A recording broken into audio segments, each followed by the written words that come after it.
Is it time to go to the ballroom? It's time to go to the ballroom. Logan, Brook, and myself will discuss dancing with Our the first stars. three-person one. Our Yeah. first three person. And so, Logan, let's start with you. Let's start with what you think of Dancing with the Stars this season. Sure. As I didn't get to cover any of Dancing with the Stars this season because I ended up going back and watching a lot of it after the fact. I wasn't able to keep up as things were going, but I really enjoy this cast, and I think that's the biggest thing for me with this season is I just really enjoy the cast. Elaine Stritch, Jordan Childs, Robert Irwin, of course, and he's wonderful and he won whatever, sure. Scott Hoying, robbed. So many. For real. I truly the villain in all of this being Carrie Ann Inaba, and but that's beyond the point. Boo. I think for me, I would put this. I wish there was something between solid and meh, to be honest with you, because that's kind of how I feel about it. Because it was a good season of Dancing with the Stars, but then all of the decisions frustrated me, and that has nothing to do with the people. It has everything to do with the voting and the whatever and the whatever. I guess I'll say solid. Okay. Lana, where are you at with it?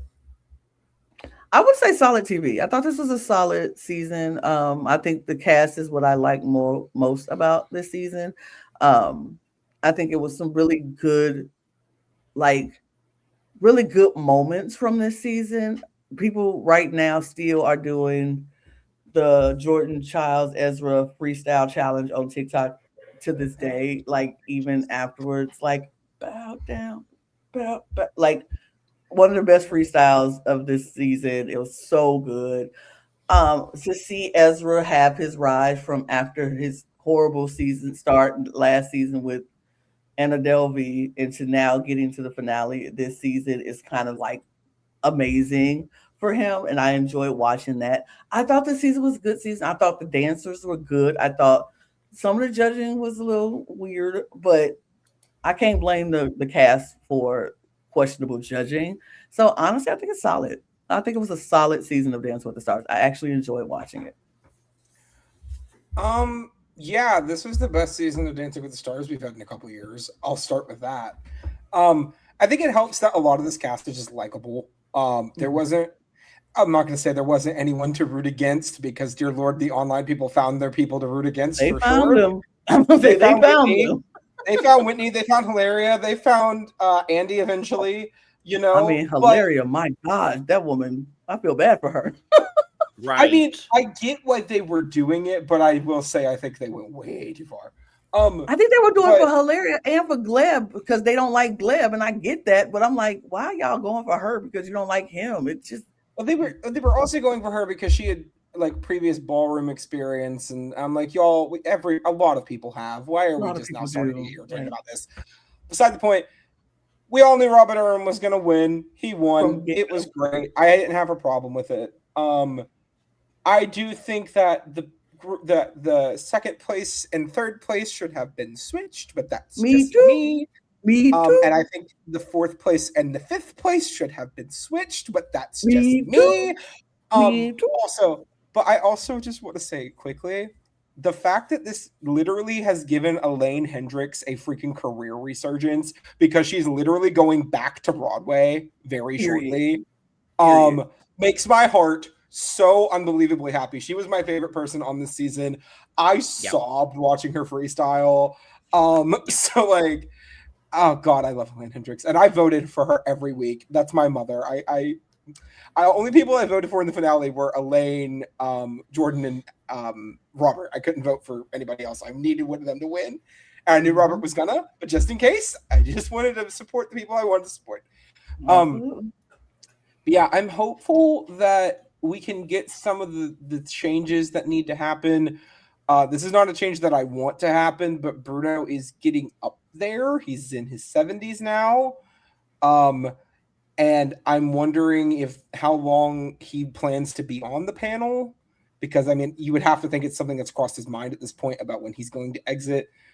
I hope that when he does exit, we get someone who can bring that same level of passion to the panel. I don't know who that would be right now. But honestly, I think something that could be good would just be shaking up the panel in general. Add in another voice on there for the women. Maybe PETA, because she was lovely. But or Cheryl, honestly. I love Cheryl too. So like whoever, just love Cheryl. Love Cheryl. But yeah, I think it was a solid season.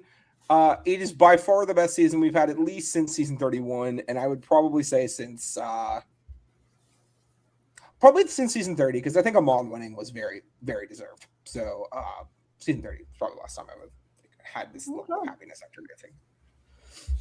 All righty. Well, then let's move on to Destination X UK. Myself, David, Jack. Let's talk. Jack, we spent a lot of time on this bus on this podcast. We spent a lot of time on this bus this season. So much time. I mean, we were in Europe a lot this season, and not just in Destination X. So you got off one bus and then got immediately on another one. Another bus. And it was just a European and then we vacation. did a whole European vacation with amazing. Yes, like we stuck. Then you got Europe. on a plane. Then got on a plane. We just stuck in Europe a lot. So Jack, I feel like I owe you the chance to start off this Destination X right now. UK it is. Yeah. So this is the hard version of Destination X, where they will genuinely ask you to attempt to figure things out. Mm-hmm. And they will mislead you. They will throw you off. You will have to know things. Mm-hmm. And for that aspect alone, it was amazing gameplay. It was amazing talent. Unfortunately, I feel like the cast at points kind of held this show back. We literally have an influencer quit the show on like night 2 because he wants his own home cooking. And from there... I want literally my money. And I mean, it's just there's things about this cast where it's like, yeah, no, this is British TV to where everyone is helping each other and it's like all supposed to be honest competition, and as such, no one can play the game. And unfortunately, this format kind of wants you to play the game. So it definitely lacks in strategy. But I really did love genuinely learning about Britain with this cast, learning about the entire European continent with this cast. And also, Judith was just an amazing figure to watch throughout the entire season. And it was lovely seeing her and Nick kind of succeed and fall by the wayside and succeed. And they were good characters as long as you ignore the strategy. So, great TV. David, what you think about Destination X? Okay, this is my first time getting to talk about it on the podcast. So I was worried going into the season that it was going to be kind of copy-paste for the US version, because we kind of get that with traitors and challenges. So especially knowing where the destinations were in the US one, I'm like, are we just going to follow that exact same format? Luckily, it did not. They went to some more obscure cities, which was nice. They didn't dumb it down for all of the Americans that aren't as familiar with Europe. Well, except for the winner. And I thought this was really interesting with this cast because there were some complicated conflicts. I don't know about you two, but I kept finding myself one episode, I'm like, yeah, you're right, I'm on your side. And then another episode, I'd be like, actually, this person's right and you're being petty.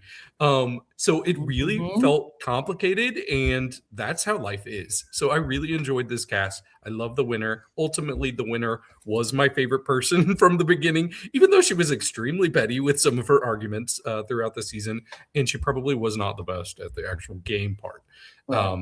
But yeah, I thought it was really fun. I'm really, really close on which season's better. I enjoy them both for pretty different reasons. For me, this is a strong, solid TV. Yeah, I really enjoyed this season of Destination X UK. I didn't know if I was going to, because the first episode, man, they kind of threw me. I was like, hold on. Is this how it's going to be the entire season? Because episode 1, I felt like they put it on hard mode. Like they put this episode on hard mode and was like, here, we'll go here, and this is not right, but this is wrong, but this is right, but this may be wrong, but this could be right, and this is probably right, but maybe not right. And I was just like, so confused. And I was like, oh no, I am not going to be able to follow this season because this is crazy. But the next episode, it started coming into place. I was like, oh, okay. Whatever they were doing the first episode, they stopped doing that. And they made it more like, well, it flowed better. I felt like the first episode kind of just was like, was jerking us around every which way. And I didn't like being jerked around like that. But then they started letting it flow better and interesting. And I was like, okay. And this group was interesting. I won't say this was my top of my tops for favorite cast on the show, because dude quit because he missed his mommy, and that pissed me off. Like, don't piss me off and do stuff like that on the show. But I did feel like some of the people in this cast were like really there playing the game, and then the other part of the cast was very British TV watching, trying to not play the game, but want to be nice, and we wanted to, I just thought this was an interesting game. I enjoyed who it came down to in the end. I enjoyed that final group. I enjoyed didn't have the Big Brother UK problem. No, we didn't have that at all. We did not have that. All black people, and then I was just like, work, but because you know why? Because the audience didn't vote for nothing in this game. That part. So they did a big one, and they did it right. And I enjoyed this cast. I thought this was fun. And I really liked the host of this show. I really enjoyed him as a host. He kept it light. He kept it fun. He kept it moving. But he was also very much into what was happening in the game. So I enjoyed this season. I think solid TV for me. It was very much a solid show. And they got to bring it back so I can watch it again. They're 100% bringing this back. That bus is literally for like 4 or 5 different versions of this show. It literally costs them nothing to run it. Such a good. Now we are at the time of the program where I feel like myself, Logan, and David could just be quiet and let Jack. I mean, I watched. Oh yeah, you watched. Well, Logan and myself can just be quiet. Lana, we had all our fun during Love Island games. Love Island. We're going to let them have it. Guts and Glory is going to take about as long. Brook, David, here are your baseball bats. Let's just start beating this dead horse. Okay, pause. Jack, you and I have talked about the show at length. For all we know, David was one of 2 people the show was made for. Right? Like, really? Yeah, you know what? That's actually fair. David, please start. Yeah. So I will start with the positives. I think some of the cast was good, but were you cast as a reality star or were you cast to be an actor? That was a big question. I think especially the body that they had to dig the guts out of, I thought that was really cool to watch that moment. Other than that, I didn't really like much about this show because it felt so scripted. I think it was the moment where What's-Her-Face finds the dead body and starts screaming. And I'm like, wait. Julia, yeah. You know that's not a real dead body, Julia. Or are you? Uh-huh. Are you part of production here or are you actually competing? And the more I watched, I'm like, these people are acting. Why are they acting? And not even just the, hey guys, we need you to pretend to be scared, but there was straight up dialogue that you could tell people were being fed. And it just left me so confused. I'm like, what am I watching? There's obviously a couple people here that are real. We know a person personally, and we're like, well, she's real, right? She is real, right? I think so still. That's basically how we knew that all 10 people in the show weren't actors. Yeah. You could have convinced me they all were if we didn't know someone who wasn't. Yeah. And I also want to add too, I don't mind them having people that are acting on the show. Right? Like, literally, we talked about it in our recordings. One of the best things about Whodunit was that they literally hired someone to be the first murder victim when the show started, so that way they could immediately do the twist, right? If Julian was brought on the show to be, person who's dying, set the game in motion, that kind of thing, that would be great. But the second we get that scene of, God, I forget her name now, Julia looking up into the tree, and it's like very clearly staged. Like, I just lost interest so fast after that because the really shitty thing is we had a final 4 and 2 of them were actors. Yes. Yeah. And it was so damn annoying because then you also have to add into the fact of things like episode 2 being very clearly easy to game and screwing people. These actors that made it deep into the game got handed gimme after gimme after gimme to get them to that point of like, hey, Josh won this challenge without an elimination.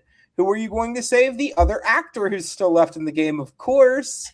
And then we get the thing of, oh, well, you guys are still a pair for the coffin challenge. Like, and wow, Julia's really good at finding things in the dirt. That's so funny. And that's not even the most egregious part. The other 2 pairs coincidentally left the same body part in the dirt.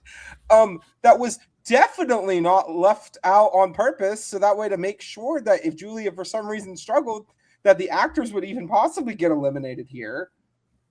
Like, so much of this show tests my damn patience. Yep. Not even to mention the fact that I literally feel like they threw the prize in last minute because they forgot to get one.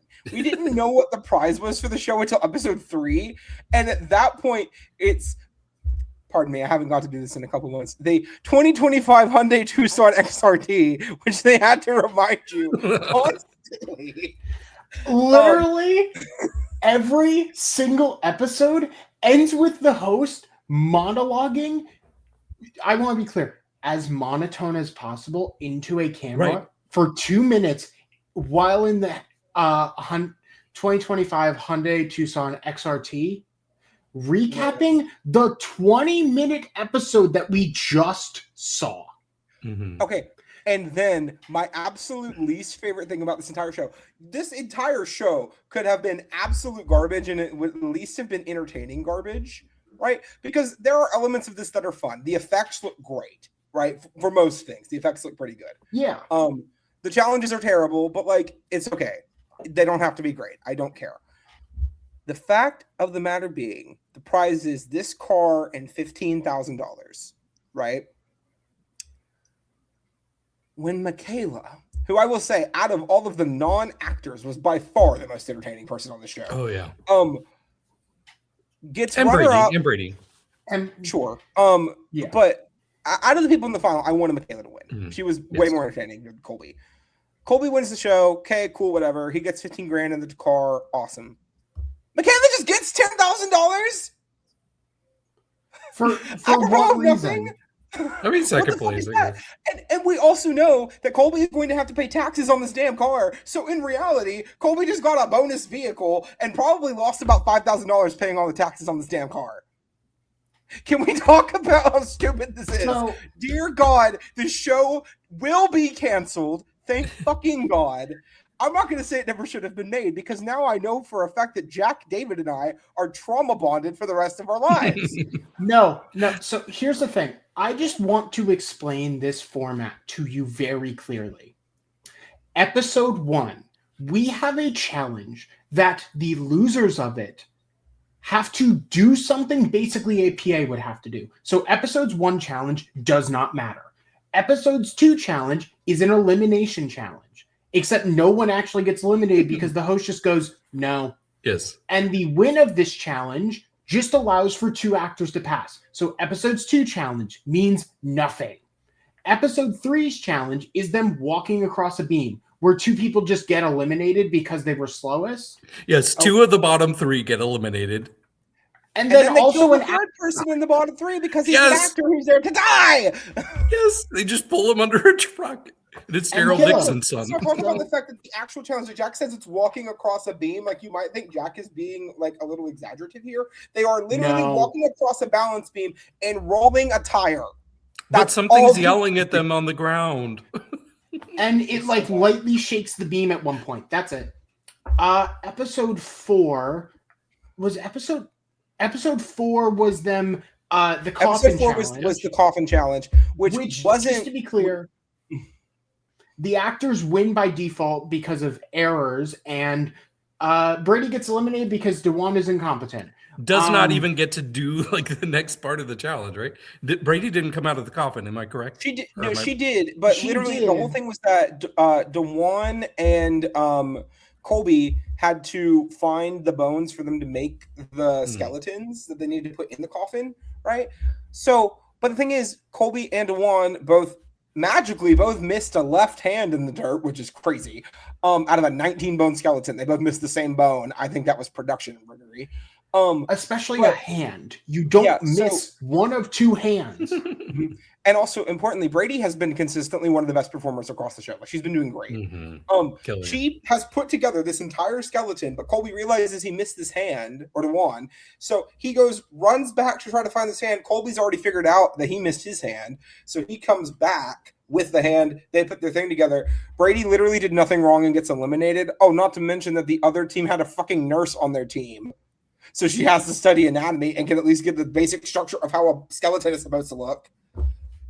Okay. So God, the show is so bad. Crap. Basically, the show is crap. Y'all have episode 5 challenge doesn't matter. And episode 6 challenge is bullshit. So no, episode 6 isn't a thing that exists because it's behind the scenes episode. Episode 6 is a lie. It's not a 2-part finale. It's them milking their own dick over this show. Right. So never should have been made. In fact, anyone who greenlit this should not have a job. I will say cancel now. Because I enjoy the trauma bond that is developed from. Fine, cancel now. I will say, compared to Greg Nicotero, who's great at special effects, give Tiffany Pollard an Emmy for Best Host compared to Greg Nicotero. Greg Nicotero might be the worst reality show host I have ever seen on anything. He genuinely I think Val from Solitary has more of a personality than Greg Nicotero. I'm saying never should have been made in the iteration that we got. If it was real, yes. But the way it was presented to us, the way it was presented, no. It's so bad. Okay. Anyway, that's what you missed with the episode that didn't get cut. It was basically an hour-long version of that. Just say on Glee. Okay. I love you, David. This is a weird Glee episode. Weird Glee episode. Let's move on to Project Runway Canada, which is literally happening right now as we speak. And I have enjoyed the season. I've enjoyed Project Runway Canada. I love Project Runway in all forms, all iterations. So there's no way you can get me to go anything below great TV on Project Runway, period, because I just enjoy Project Runway. And I think this season is interesting because I've never seen Project Runway Canada before. And I think these designers are pretty decent. Now, I will say the designers are decent. I will give it that. I'm not going to say they're the best group of designers that I've seen on Project Runway. No. But there are some really good really good designers in this season. And I just think I just like you know what? I'm changing. I won't say great TV. Solid TV. I think this is solid TV of Project Runway because we'll talk about 21 later, but this is solid TV of Project Runway because the designers, some of them are really good, and some of them I'm like, I will forget about them in the next. As soon as this airs, I'm gonna forget about some of them. But some of them, I'm gonna be like, I know that designer, and so yeah, I would say solid TV for this season of Project Runway. I'm glad you convinced yourself to go down to the level that both David and I have mutually agreed without discussing is where this season is at currently. And mind you, it's still in the middle of it. So, anything can and will potentially happen. It is Project Runway. But I'm really happy to see Project Runway come back, especially after a 15-year hiatus. Like, I think that's really, really cool. I agree with you, Lana. I'm happy to see Project Runway in any capacity. So, plus Iman and Jeannie Becker. Need I say more? Coco Rocha. Is it Coco Rocha? Iman is not on this season of Project Runway Canada. It's Coco Rocha. The host, yeah.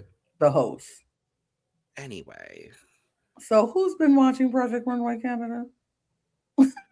What? I have. It's okay. It's okay. It's okay. It's solid TV. It's still solid TV. Yep. I get names mixed up, but the highlight for me is Aurora James. Aurora James is the highlight. Yes, she's so great in the workroom. I love everything. Like she does for me what I like. I like Christian, but I really love her. For me though, I only have one other season of Project Runway to compare this to, and we haven't talked about that yet, but we will. So this for me does pale a bit in comparison to the American one that aired this year. And part of that comes down to the fact that I don't feel like I know the contestants as well. Like I could tell you everything about the personalities for most of the people in season 23 of 21. But this one, I would just feel like it's pretty surface level with most of the people. I also am not, and I'm focusing on the negative now, just because you were very positive. But I'm also not crazy about the disparity in talent between the men in this cast and the women in this cast. Like you could almost cut it in half. Even like we finally lost a man in the season, and it was kind of a twist double elimination where I don't think he should have left. He shouldn't have went home at all. Yeah, so I wish it was a little bit more balanced between the genders, but there are some incredible looks. I think the Charmin episode is what is it? They're like, okay, but it's toilet paper, right? Yes, it's toilet paper. Yes. Cashmere, Charmin, whatever. They both start with a C. No, but one of them's more associated with toilet paper. But yeah, that is an incredible challenge. I think that beats almost everything I did see in the US version. So I do agree with Logan and Lana. This is solid TV. 1% Club. I feel like somebody I know was on that show. Oh, is this up to 4 people? No. Let's just make this clear to start before anybody in the comments gets pedantic. No, this is not technically a reality TV show. It is a quiz show. There is a technical difference. It doesn't matter because I was on the show and people want to talk about it. Yes, we did, because we're so proud of you, bestie. We're so proud of you. Not only was Jack on the show, Jack made it to the end of the show and almost won a shared pot of $93,000 if he just was one question away from winning, and still walked away with $1,000 because Jack did not use his secret advantage or whatever advantage that they gave out at the beginning for a pass. He didn't have to use it because Jack knew everything. And I am so proud. Like, I was watching that episode and I was just like, look at Jack go. I knew it. I knew he would do it. I knew you were going to be good. I told you, I was like, I don't know how much you won, but if you win over $1,000 or like $10,000, break me off a little something. That's all I want. That's all. But he won $1,000. Yeah. And I want to take it. Before Jack talks about his experience, I just want to say, Jack and I have experience doing like escape room games online together. So when Jack told me that, because we got told a little bit in advance because Jack didn't know when they were going to be flying out and what recordings they were going to have to miss. So they were kind enough to let us know that something was happening. But Jack told me in advance, was like, yeah, I'm doing the 1% Club. I'm like, oh, you're going to do well. You're going to do great. You're one of the most intelligent people I have ever met in my entire life. And I am so fucking proud of you because I will be 100. How many people were in that studio? 100 people. Yeah, that's. And how many people made it to that last question with 3 people? 3. 4 people. With 3 people. 3 people. And you technically outplaced one of the other people because she got it wrong and she didn't have her pass. So I'm just saying. She got it wrong and didn't answer. So that is absolutely. Jack at least answered. So in typical fashion, I get second. Yes. But you won this past weekend. I did. So this is a show that I had already known for a while, primarily through other outlets. The UK and Australian versions are a lot more popular and honestly a lot more challenging. So I knew kind of if I had gotten onto the US version, I'd be fine. I lost to a essential coin flip in my mind between 2 answers and just chose the wrong one. Am I pissed off that one letter has cost me $48,500? Absolutely. Will I be taking that out on casting producers in the future when I win more than that? Abso-fucking-lutely. But this is it's a simple show. It's one that you can just turn on with people and just have a good time. And if these producers let me back on for another episode of this show, because the contract in the application doesn't say I technically can't. No, I'm robbing them blind. And I should, in order to properly comment on this season of the show, because I watched almost every episode of it this season, it's not one of those things where you need to watch every episode to have an opinion. You can watch one and have an opinion, I honestly think. Yeah. It is very serious. It's not. They need a new host. No, I don't like Joel McHale as the host of this show. Jack, I'm not going to speak for your personal lived experience, but just from an enjoyment perspective, I liked Patton Oswalt as the host so much more in season 1. Not saying we need Patton Oswalt back. I don't know what that's all about, but I just don't. I have come to realize I don't particularly care for Joel McHale in most things. Unfortunately, I just remember that one episode of Drag Race he was a guest judge on, and he was just clapping and applauding like a crazy person and basically making a joke out of the entire experience. And I liked it. He knew what he was doing. He absolutely knew what he was doing, and he was pissing off Michelle, and it was beautiful. I just don't care. I just 1%? Don't like her. Yeah. What would we put 1% Club? I would say it was solid. It's solid episode or the overall series? Overall series, it is solid TV. The overall series is something you can turn on TV. Jack's episode is superior television. Absolutely. Go watch Jack's episode. We have a link. It is, if you're curious, episode 8, You're My Favorite Kicker. And you will get to see me cry on national television, which has been clipped and sent to me multiple times. Rip. Celebrity Traitors UK. Logan, David, myself. What do we think of Celebrity Traitors UK? You know, I was happy to finally see a celebrity version of the Traitors in the UK. Because it's interesting seeing the disparity between Traitors in the UK and Traitors in the US and the way that they're operating, and now kind of almost doing this like yin-yang opposite situation, because now we're getting a civilian US season, a full civilian US season here soon. I thought this was an interesting season of television. I love Alan Carr, so of course I'm thrilled by the outcome of this season. This had some of my favorite British comedians as well, so I really enjoyed the entire experience. Charlotte Church being a standout for me, Lucy Beaumont being a standout for me. I just really enjoyed it. For me, I would put it at solid TV. I think there are some other Traitor seasons that I've enjoyed a little bit more this year that we will talk about here shortly. Okay.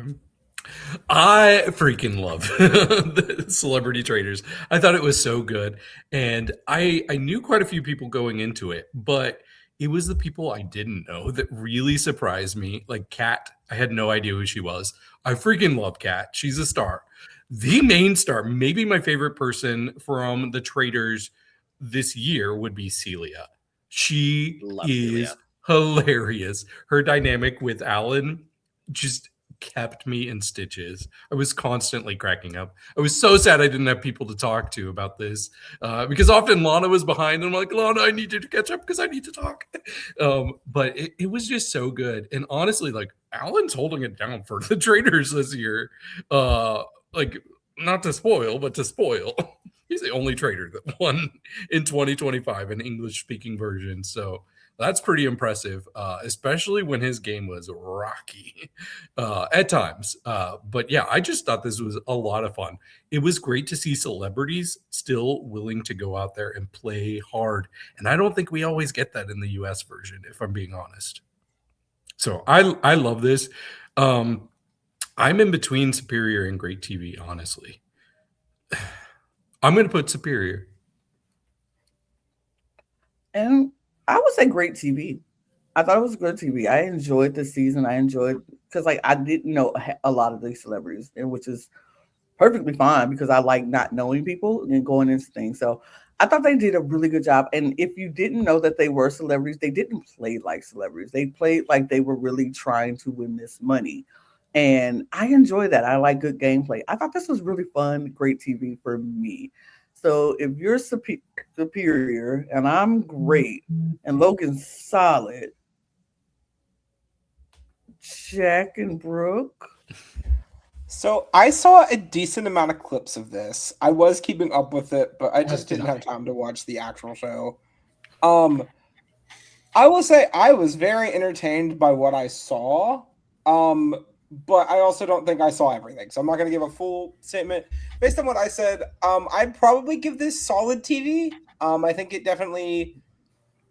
does suffer a little bit just because it's the traitors, and I do expect a little bit more from some of the people. I think them just blindly trusting Alan Carr literally the entire show for no reason, really, from what I saw. I would not say that's accurate. I wouldn't say they did that. They didn't blindly trust him. They should have taken a hint with the whole laughing when he says he's a faithful. Yeah, that was a lot. That was the last. That was naivete on the part of many celebrities on this cast. And it was at the very end. It was at the very end of the show. It was at the very end. Yeah, that's what I'm saying though. I feel like they could have just voted him out and it would have been fine. But and also I'm not gonna. This is not Alan Carr's fault. I do think having this be the celebrity traitors, where the traitors are intentionally lying to steal money from other people's charities, has a bit of a icky, weird vibe to it. Like in the idea of like everybody's charity can get money, or my charity can get all of the money, and that feels a bit weird to me. I don't think it's necessarily a bad thing, but maybe figure out a way to like advert it a little better than that.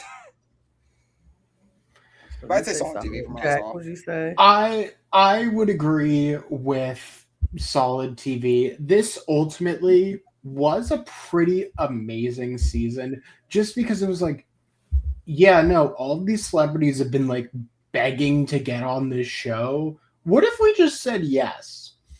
Whoever made the decision behind the scenes to make Alan Carr a fucking traitor knew exactly what they were doing, and they set up gold. There was a lot of very questionable decisions from the cast in terms of gameplay, but we do not come to this show for amazing gameplay. We come to watch celebrities fuck up wildly in a mafia game, and somehow Alan Carr wins. And that's all I cared about. We come to Celebrity Traitors UK for laughs, for fun. Here's what I want to say, though. Like, I think we had a pretty clear average between the three people that watched. So I think that should outweigh. Okay, how you going to change the rules that you made at the beginning? No, I said that when there were two people. I said if there's a tie between two people. But guess what? It was a tie between three people. So there was a natural average. I will say, as the person that said solid TV, I am fine to upgrade it to great. I just think there were better Traitor seasons this year. And there are a lot. I'm okay pushing it to great because it was good TV. Just make the rules up as we go. Fine. No, all I'm saying is people who didn't watch the show, their weight should not count just as much as mine. So then we should have did that the entire show. We should have been doing that the entire time. There's no tiebreaker. That's why I said two people. If there's a tie between all stars, rivals, Brook, myself, Jack. What we got? can I just say, as someone who has been a staunch challenge loyalist as long as I possibly can, this season, as bad as it was compared to some of the other All-Star seasons, it was at least better than anything on the mainline series has had in a long time. Which is just kind of in the consistent theme of the All-Stars. It's kind of funny when you don't cast the same 20 veterans every season, it yields a better show. Who'd have thought? I like this season a lot. The biggest problem was that you put literally arguably the two strongest players in the entire house on the same team. I believe, were they the only all-male pair? I could be wrong, but I think they were the only all-male pair. And oh no, Devin and Leroy. But like even then, like they weren't set up for success. And everyone kind of just knew it was going to be an Adam and Steve steamroll to the end, and it was an Adam and Steve steamroll to the end. Yeah. So it's kind of boring. But I did get to see Mother Devon make a challenge final, and that meant a lot to me. She came this close to winning too. They lost by a point. So like I was hoping she would win because I want her to get that win. And also I don't have to hear Shane yap about how he's never been to a final now. I can at least don't have to hear about that anymore. But yeah, my biggest problem is actually the fact that they cast a lot of people that weren't all-stars for this season. They've cast a lot of people that are just showing up on the main series still. And that's annoying. That's not the point of the show. Yeah, no, I mean, this was a season where you looked at the cast and knew who won, barring any insane circumstances, because they were already paired together. This was literally a season built for Adam and Steve to win from the jump. There was a reason that 6 extra women were cast on the season over men, and unfortunately that reason was padding. They simply did not have any other team that could compete with Adam and Steve. And as basically the only team who could at a point was Shane and Devon for certain things. But then every other team, like Turbo and Nani, could, but they were never going to get along enough, and no one really cared about Turbo to make that happen. My other complaint with the season is, why the fuck is Turbo there? Why? Why is Turbo here? Why is Corey here? It's Turbo, Corey, Anissa, Nani, God, who else? Ashley Mitchell, Anissa, right? All of these people are Nicole Zanata. God, I'm forgetting somebody. Big T. I love Big T. We know why are they there. This whole cast was crazy, stupid. Like, I didn't like this season at all. I thought it was so meh and so boring. And I didn't enjoy any part of this season. The only part I enjoyed was Devon being there. And I was like, yay, Devon. Everybody else, blah. Like, I didn't enjoy this season. For me, it's meh. Well, yeah, I don't know y'all follow through on that. I agree. It is meh. I'm actually might even like it lower. I liked it. But if this is what All Stars is going to turn into, I would say cancel it. We don't need another mainline challenge series where all of the mainline challengers are going to go play this other show. There's no point. If we go back to the old way of what Challenge All Stars was supposed to be to begin with, how it's these older players who don't come to the main series anymore, yes, please keep renewing it. But that's not what's going to happen. Although Sarah Rice did just say that she would do the next season of Challenge All Stars. And if Sarah Rice can come back on my screen for any reason, renew the show. Renew the show immediately. Exactly. They have one more season to go back to what All Stars was meant to be. If they don't do it then cancel it. Because at that point, then we're just getting 2 seasons of the challenge for some reason. And it's like new gen and old school, which like just change the name at that point. Fair points. The snake. Jack, David, what do you think about the snake? I like the snake. I haven't talked about it on the channel. I think it has a really interesting format. You would think that just having a safety chain each week could get predictable, but I think really having a different head and that head of the snake has a lot of power when it comes down to the last two people. I think it makes for a really interesting format. And we sure got some pretty quick divisions in this show, some underdogs, some people that we were annoyed with, some iconic new superstars for reality TV. I'm looking at you, Catherine. But yeah, I just think for me, it maybe kind of petered out a little bit at the end, especially with, I know you all liked him, but the winner was pretty underwhelming for me, especially because he had an aversion to strategy and playing in challenges, and it just felt like he was kind of taking up space. Sure, I guess he had a social game. Not in person, he doesn't. But yeah, overall, I thought it was solid TV. You know, in person, he does not have any socials. No, him or Alyssa, like they are the most antisocial people I've ever met in my entire life. I was like, oh, okay. But I agree with you on the whole aversion to strategy. Like Frank was not somebody who played with a lot of strategic, but I did enjoy his social game in there. And I feel like that is also a strategy in these games because it is a social strategy game. And you can't, if you have social and you're not very strategic, I am never going to fault anybody's social game because I love a good social player. So I think he did fine and really well in this game. I like this game. I liked what they did. It had its flaws, but I still liked it. I wish they would give it another chance to fix and tweak what they could tweak. But I think this format is actually a very solid format and could work. They just need to fix it a little bit. I enjoyed the show. For me, it's solid. I did enjoy the show. You could definitely tell that they didn't realize the impact of what they were doing with certain things. When new players came into the game late, they were fucked and they were never winning the season. Christine, literally, if she did not get saved immediately, she goes home that episode because, surprise, when you introduce one person to a show about saving each other based on friendships, that person goes home. They kept throwing twists at the wall to like try and make it interesting, and they basically did Fear Factor Light style challenges, and I wish the show just was confident and stuck to its own identity, because without all of that, this is an awesome format.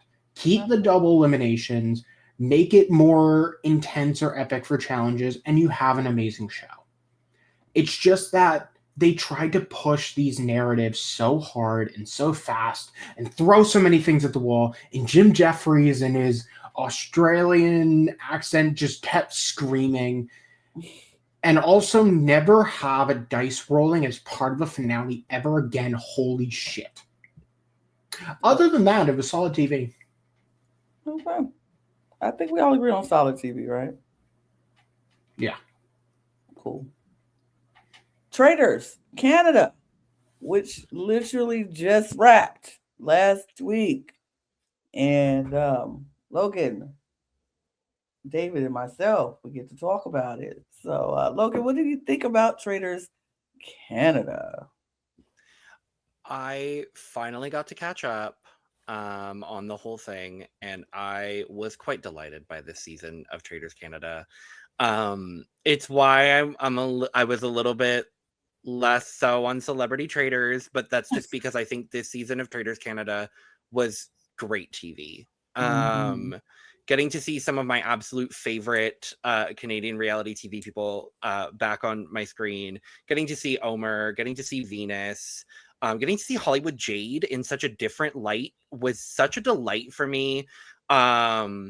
Ty getting eliminated first made my heart sing, and I loved every moment of it. Kitten was robbed. Kitten was robbed, and I'll say it again: Kitten was robbed. But that's beyond the point. Yeah, let's be honest. It doesn't matter. I wanted more Kitten. I just wanted more Kitten. Gabona. I love her. She's amazing. But all in all, it's great TV, and to see Dom and Hollywood win in such a phenomenally dominant way, and just like it's so unique for the traitors as well. Highly recommend. Great TV. Mm-hmm. David. Yeah, I also realize, Lana, we're in for everything else on the board. Oh, more breaks for us. But yeah, I agree. Nope, everything. No. I agree. I miss one of them, and then I but you're in for everything else. That's crazy. Go ahead, David. I agree. This is great TV. I think really outstanding cast. I think this is one of the strong, like this and season 2 are probably tied for me for Canada. Season 1's definitely my least favorite. I still like it. I really found the game refreshing this season. I think especially some of the twists, like tapping everybody that was a faithful. Yes. No, that was a gag. You gagged at the first episode, Corinne. Gag. And then the whole pendant situation as well. Like there were so many new, different, unique and different. Hey, Lana Dre. Unique and different twists that they added to this season that I really think made it so completely different and like a complete anomaly in the best way from anything else we've seen from Traitors.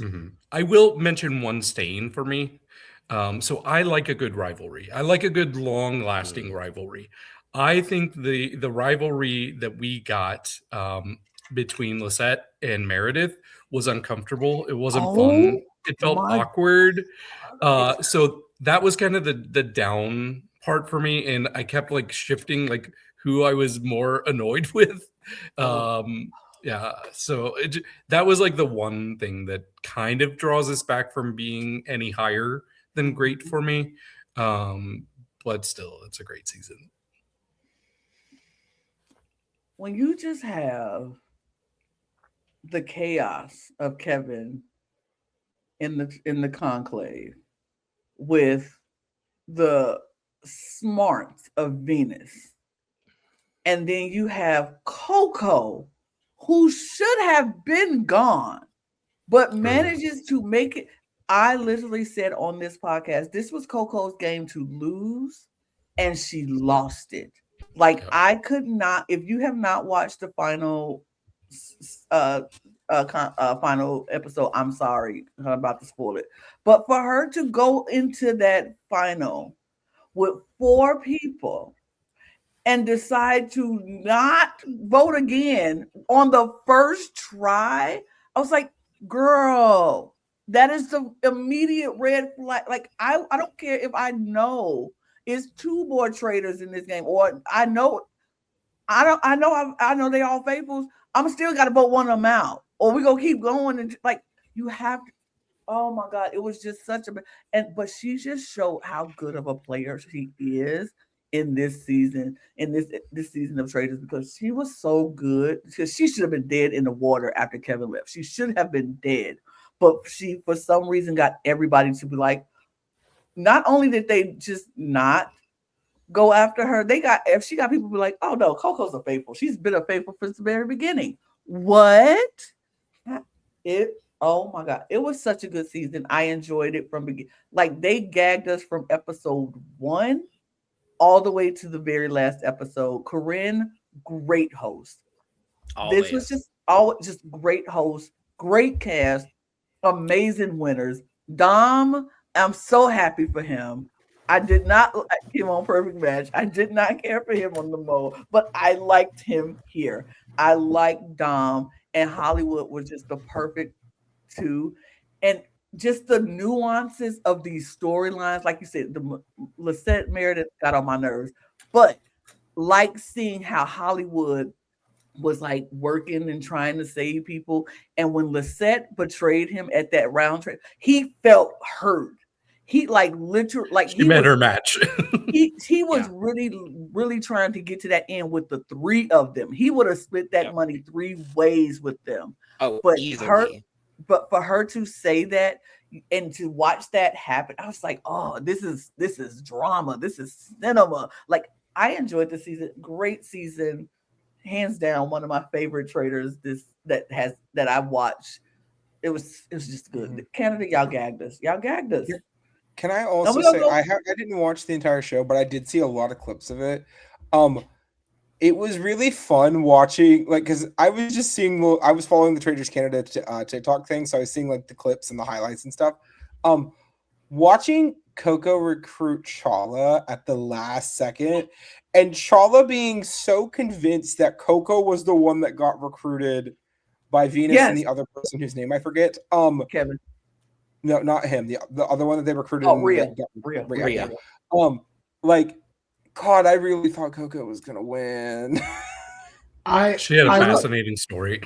I will be honest. This is the first time I have watched like a show like this and been like, I need to go seek out this other show to watch Coco play, because I've only heard like amazing things about Coco after this show. Yeah. I don't know how hard Big Brother Celebrities is to find. And then on top of that, to find in English, because it's all in French. It's a Quebec show. But from what I've heard, she runs that shit like the Navy and gets taken out at Final 3. So it's like a rough time. That's crazy. We're going to jump from one Traitors to the next Traitors, which is Traitors UK, which, oh my God. I fear you're going to have to put Traitors UK right next to Traitors Canada. I fear. This is such a phenomenal season of Traitors. Top to bottom, from the starting twist of, hey, 3 of you get off. What do you mean 3 of you get off the train? What do you mean 3 of you get off the train? What? Top to bottom, this season is so phenomenal. This season also has one of my favorite Traitors I've ever seen on a Traitors franchise, and it's not going to be the person you think. Because I just love the way Charlotte plays this endgame. It is, that is who I thought. That's who I thought. Okay. Mina's also phenomenal. I absolutely love Mina. But I mean, Charlotte is just one of my favorite Traitors I have ever seen in a long time. I think this season is just top to bottom phenomenal. The one reason I am not putting it in Superior for me is because the finale falls a little flat. That is the one reason. I think the finale falls flat. And honestly, upon reflection, I'm happy for both of the winners. It's not a satisfying outcome as a viewer for me. I just have to be honest. I think both of them are absolutely lovely. I think they're absolutely lovely. Love Jake. Love Leanne. I think they're wonderful. It was not a satisfying ending for me personally. And I think we kind of saw the same thing, or a similar thing that happened on Traitors Canada that happened on Traitors UK, where that one traitor kind of fumbles the bag a little bit, just a little. I'm not saying as much as Coco did. I'm not saying as much as I'll wait my turn. About it. I'll wait my turn. Yes. But I think and also these faithful were interesting towards the end game. That's the word I'm going to use to describe them. But for me, because of that, I would put it great TV. I'm really torn. Like I'm actually leaning towards Superior. For me, the Traitors UK is that bitch. She's that girl. You can't top this franchise. I think they're 3 for 3 when it comes to great seasons. 4 for 4 if you want to count Celebrity as well. I thought it was a fascinating game. The dynamics between so many different people were really good. I don't think it's as good as season 2, but nothing else. I don't think any other Traitors is as good as season 2. For me, though, I do think, like, I made a ranking of all 24 people that have been Traitors on English-speaking franchises this year. And for me, Charlotte is number 1. I don't care if she didn't win. She was going to win. She didn't make a mistake. There was a twist that screwed her, and she was only picked by the seer because that's who the other girl wanted to go to the final 2 with. She was like, I want to go with Charlotte, so let me make sure. That's the only reason. That's her mistake, is seeming too faithful to one of her closest allies. So she really got screwed. And maybe that did stifle the end game a little bit, but I still was satisfied with how it ended up. As much as I could be with Charlotte out of the picture. Plus, I'm batting 2 for 2 with draft wins because I had Harry, then I had Leanne and Jake on my draft team. So I wasn't mad. Superior. I'm going to be honest. This was a superior season for me. I thought this was so good. I enjoyed it. I mean, they introduced me to Mina, and you can't get no better than Mina for me. Like, that's one of my favorite traitors on this season. Charlotte was great. I love Charlotte, but Charlotte got there at the end. I like Mina from the beginning, and I just enjoyed the season. And like you said, look, it started from the beginning. 3 of y'all get off this train is crazy. And then to bring them back and say, okay, we only go let 2 of them come back. What? This was wild behavior. I enjoyed it. I thought it was so much fun. The drama that happened. Sometimes it felt like, oh, y'all really don't like each other, do you? It felt realistic to me. I enjoyed the season. To me, superior. I think it's my personal bias that I just wasn't super satisfied with the ending. I will bow to you both here and say it is superior for sure. It's a superior season. Let's go to The Voice quickly, to season 28 of The Voice. Myself, Brook, David, we're talking. We jumped on the train. We jumped. You had a specific reason. I had a very specific reason for jumping on this season of The Voice 28 because I knew, like literally know one of the people who made it to the finale of The Voice. I like know her, been in her house, know her mama. Like we know each other. And I was so happy to see her there. And so I watched this season, and I will say I enjoyed this season for what it was. I haven't watched The Voice for like in a long minute. But coming back watching this for Jazz, shout out to Jazz McKenzie, because I love you, girl. And I don't care that you got 6th place, which you shouldn't have got 6th place. That is why I am putting this season as very meh. Because what do you mean Jazz gets 6th place? Are you crazy? Like, stop. It's meh. No, I say solid. It was solid because I think the talent on here was good. I think the winner was correct. I will say that. I don't think my girl should have won this thing, but I don't think she should have came in 6th place. I say 2nd or 3rd personally, but never 6th.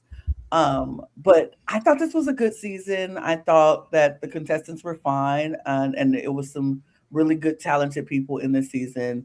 Anytime you put Snoop Dogg anywhere, I'm just going to enjoy Snoop Dogg, period. I don't really care. You can't do nothing a lot to make me not like Snoop Dogg as a judge, even though I would never pick him if I won The Voice. If he turned his chair, I would. If it's more than 2 people turning their chair, Snoop is one of them. I'm probably picking the other person because I don't know what Snoop will do for me as a singer. But I thought this was a solid season. Yeah, I don't agree. Remember how earlier I said The Voice 27 was like a bottom 3 season of The Voice? Yeah, this is a bottom 2 season of The Voice, and let me tell you why. Okay, in terms of talent, better than last season, I can tell you that much. There was a lot of good talent on the season of The Voice. Specifically, I think Ryan Mitchell was fantastic. I think that Aiden Ross was great. I think that Deck of Hearts were great. I think Ralph was fantastic. I think Jazz was fantastic. There was a lot of really good talent on the season. Talent is not the problem. The fact of the matter being the fact that there was only 1 episode to vote in this entire season of The Voice is a problem. And it only being the fucking finale of all things. Like, I get the idea that voting kind of 3. Okay, not really though. Like, so we got to vote in people. Okay, pause. If you're talking about the the person who gets to come back in after the playoffs that were pre-recorded and all that other mess, right? Okay, cool. We had a wild card vote for the final. Mm-hmm. Okay, whatever, fine. I don't particularly care, to be honest. It didn't affect much. And when I'm looking at the other twists that they decided to throw in here, the freaking mic drop, one of the worst additions to the show possibly ever, because it's fucking pointless. Like, congratulations, deck of hearts. You guys were really great this season. I think you all are incredible. I am not mad that you get to perform at the Rose Parade, but why are they including a special thing that the coach gets to pick one of their people and then the public votes for one of them to perform at the Rose Parade? Like, I don't care. It doesn't, like, and we got rid of the steal in the knockouts for that. Like, I'm sorry, one of the most iconic things about The Voice is stealing people from other teams in the battles and the knockouts. This is the first season since season 4 where we haven't had steals in either Battle Rounds Part 2 or knockouts, whatever they're calling them last season. Since season 4. Ridiculous. I don't know why they keep on trying to change the format up and change everything up, change the coaches, change the additions to the thing. The only good addition that they made this season was the Carson comeback idea, which I think is actually a genuinely creative idea. I have no problem with that.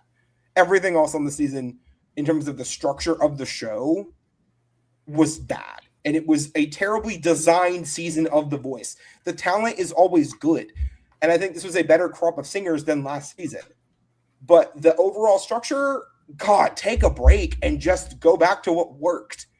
Because you keep on changing everything and it's confusing people and making us deal with irrelevant bullshit. Cut the blind auditions down to 4 episodes again. You can montage people. It's okay. Like, am I crazy? Am I wild for just saying get rid of 2 blind audition episodes, do the battle rounds and the knockouts, and then just have like even 4 weeks worth of live episodes, so that way the fans can like properly see growth from these singers across the season instead of watching them do 5 total performances? Like, am I crazy? No, but I think what's interesting is you're saying this as somebody who keeps watching every season. Lana and I are coming back after a long hiatus of not watching The Voice. I haven't watched since season 10. I just on a whim was like, oh, I could play this while I'm at work. I'll just play it in the background. And immediately from the very first audition, we met Aiden Ross. And I'm like, wow, this guy is incredible. And for me, talent will win out. That can win out almost over any sort of hosting format issues that I have. If I really connect with somebody like I did with Aiden and Jazz, I love Jazz. There's several people that I really, really loved this season. That wins out for me. And I actually think, especially compared to American Idol, the judges on this were pretty dang good. I loved Reba and Snoop. I thought they were great. But for me, the surprise was Niall and Michael Bublé. I really loved their dynamic. It was adorable. I like seeing rivalries that have this like love behind it. And I'm so used to like Blake and Adam that we're just taking jabs at each other. And it got so annoying after a while. So I thought this was refreshing. My only issue is there's something about The Voice where it makes it hard to remember the people.